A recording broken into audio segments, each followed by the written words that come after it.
அனைத்து இந்திய அண்ணா திராவிட முன்னேற்ற கழகம் என்ற மாபெரும் மக்கள் இயக்கத்தை நிறுவிய நிறுவன தலைவர் பொன்மனச்செம்மல் புரட்சி தலைவர் எம்ஜிஆர் அவர்களுக்கு துணைவியாக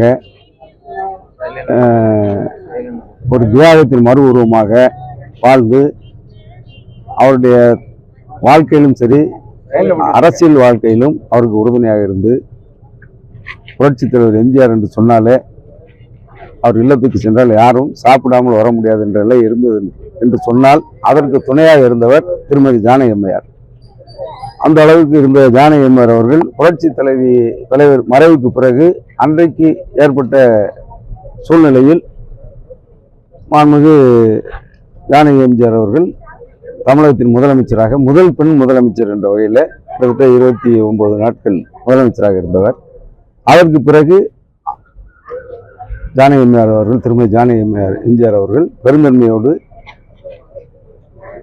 புரட்சி தலைவர் அம்மா அவர்கள் சேவல் சின்னத்திலேயே எதிர்கட்சி என்ற அந்தஸ்தை பெற்று வெற்றி பெற்ற பிறகு இவர்களால் தான் இயக்கத்தை தொடர்ந்து நடத்த முடியும், புரட்சி தலைவர் ஆட்சியை மீண்டும் கொண்டு வர முடியும் என்ற நிலையில் மீண்டும் இரட்டை இலை சின்னத்தை பெறுவதற்கு மனமுத்து கையெழுத்திட்டு அந்த ஜானகி என்ற ஒரு அமைப்பை கலைத்துவிட்டு இந்த இரட்டை இலை சின்னம் பெறுவதற்கு வித்திட்டவர்.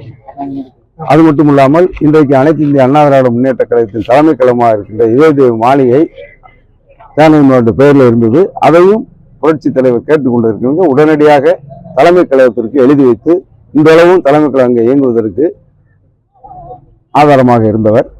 இன்னும் பல வகையில் அனைத்து அண்ணா திராவிட முன்னேற்ற கழகத்துக்கும் புரட்சி தலைவருக்கும் புகழுக்கு காரணமாக இருந்த ஜானகி அம்மையார் அவர்களுடைய 100ஆண்டு விழாவை அண்ணன் மாண்புமிகு எதிர்க்கட்சி தலைவர் முன்னாள் அமைச்சர் எடப்பாடியார் அவர்கள் ஏற்கனவே தலைமை கழகத்தில் நடைபெற்ற கூட்டத்தில் சொன்னார்கள், ஜானகி எம்ஜிஆர் அவர்களுடைய 100ஆண்டு விழாவை அனைத்து இந்திய அண்ணா திராவிட முன்னேற்ற கழகம் சிறப்பாக கொண்டாடும் என்று.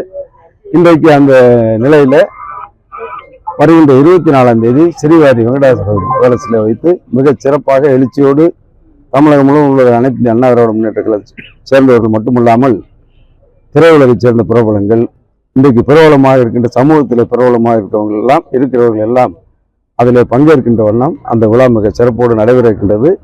அந்த விழாவுக்கு மாண்புமிகு முன்னாள் அமைச்சர் பொன்னையன், முன்னாள் அமைச்சர் டாக்டர் விஜயபாஸ்கர், நான் உள்பட பேரவைச் செயலர் முன்னாள் அமைச்சருமான அன்பு உதயகுமார், திரைப்பட இயக்குனர் உதயகுமார், வைகை செல்வன் போன்ற 6 பேர்களை குழுக்களாக அமைத்திருக்கின்றார்கள். நாங்கள் முழு வீச்சில் அந்த பணியை செய்து வருகின்றோம்.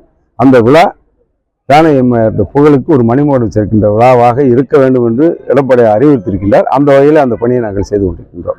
திமுக அரசு பொறுப்பேற்று மக்களுக்கு செய்யக்கூடிய அனைத்து திட்டங்களும் வெளிச்சத்து எதிர்கட்சியினுடைய தலைவர் எடப்பாடி பழனிசாமி கண் பூசுகிறது சொல்லி முதல்வர் கருத்து.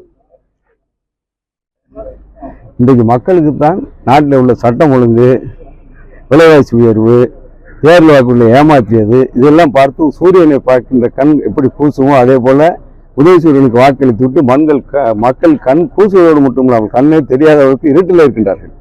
எனவே அந்த இருட்டு வெளியே வேண்டும். கண் கூச்சமில்ல கண்ணை விழித்து பார்க்க முடியாத அளவுக்கு இன்றைக்கு மக்கள் அவதிப்பட்டு அல்லல் போட்டுக் கொண்டிருக்கிறார்கள். இந்த இருள் விலக வேண்டும். நீங்கள் முதலமைச்சர் சொன்ன கூச்சமெல்லாம் கண் கூச்சமெல்லாம் விலக வேண்டும் என்று சொன்னால் இந்த ஆட்சி வெடியாட்சி வீட்டுக்கு செல்ல வேண்டும் என்ற நிலையில தான் இன்றைக்கு மக்கள் இருக்கின்றார்கள். இதுதான் உண்மை. இதை முதலமைச்சர் மாற்றி சொல்லுகிறார். வரும் சட்டமன்ற தேர்தலில் வலுவான கூட்டணி ஆட்சி அமைப்புன்னு சொல்லி எடப்பாடி பழனிசாமி கூறுகிறார். ஆனால் தன்னுடைய கட்சியினை சோதித்து பார்த்த பின்னே அவர் மற்ற கூட்டணியை பற்றி பேச வேண்டும் சொல்லி சிபிஎம் பாலகிருஷ்ணன் சொல்லுகிறார். சிபிஎம் பாலகிருஷ்ணன் இன்றைக்கு இடதுசாரி கட்சிகள் எல்லாம் கூட்டணி என்ற பெயரில் திமுகவிடம் விலை போயிருக்கின்றன. ஏன்னா இன்றைக்கு நாட்டில் நடக்கின்ற ஒரு அக்கிரமங்கள், அநியாயங்கள், கொடுமைகள், இந்த பிரச்சனைகள் எல்லாம் வெளிச்சத்துக்கு கொண்டு வருகின்ற கடமையை இன்றைக்கு கம்யூனிஸ்ட் இயக்கம், தத்துவம் பேசுகின்ற இயக்கம் வெளிச்சத்துக்கு கொண்டு வர வேண்டும். அந்த கடமையை அவர்கள் சரிவரை செய்யவில்லை. ஏன்னு சொன்னால் இன்றைக்கு அனைத்து தரப்பு மக்களுக்கும் பாதுகாப்பு இல்லை. காவல்துறைக்கு பாதுகாப்பு இல்லை, மாணவர்களுக்கு பாதுகாப்பு இல்லை, வயதானவர்களுக்கு பாதுகாப்பு இல்லை, தனியாக வசிக்கின்றவர்களுக்கு பாதுகாப்பு இல்லை, பெண்களுக்கு பாதுகாப்பு இல்லை. இன்னும் சொல்ல போனால் சிறுமிகளுக்கு கூட பாலியல் வன்கொடுமை தமிழக கலாச்சாரம் கண்டிராத அளவுக்கு கிட்டத்தட்ட 100 ஆண்டு காலம் கண்டிராத ஒரு கொடுமையெல்லாம் தமிழகத்திலே போதைப்பொருள் நடமாட்டத்தில் நடைபெற்று வருகின்றது. உயிரை காப்பவர்கள் மருத்துவர்கள். நம்முடைய மனித உயிரை காக்கின்ற கடவுளுக்கு அடுத்த நிலையாக அந்த மருத்துவத்துறையை, மருத்துவ பணியை கடவுள் பணியாக அனைவரும் நினைப்போம். எங்கேயாவது நம்ம சொன்னால் உயிரை காப்பாற்றுங்கள் என்று சொல்லி நாம் அணுக வேண்டிய ஒரு பணியாளர்கள் என்று சொன்னால் மருத்துவர்கள். அந்த மருத்துவர்களை ரத்தம் சிந்தி அங்கே சென்று நான் மருத்துவமனையில் சிகிச்சை பெறுகின்ற நிலையில உள்ள இடங்களில் மருத்துவர்களே ரத்தம் சிந்துகின்ற அளவுக்கு அது வேற எங்கும் அல்ல, குக்கிராமத்தில் அல்ல, ஏதோ ஒதுக்குப்புறம் அல்ல, தலைநகர் சென்னையிலே நடைபெற்ற இந்த சம்பவத்துக்கெல்லாம் பாலகிருஷ்ணன் போன்றவர்கள் குரல் கொடுத்தால் நன்றாக இருக்கும். பாதகம் செய்பவரை கண்டால் நாம் பயங்கொள்ளலாகாது பாப்பா, மோதி மிதித்து விடு பாப்பா, அவர் முகத்தில் உமிழ்ந்து விடு பாப்பா. அண்மை செய்திகளை உடனுக்குடன் தெரிந்து கொள்ள இணைந்திருங்கள் இயம்நாடு தொலைக்காட்சியுடன்.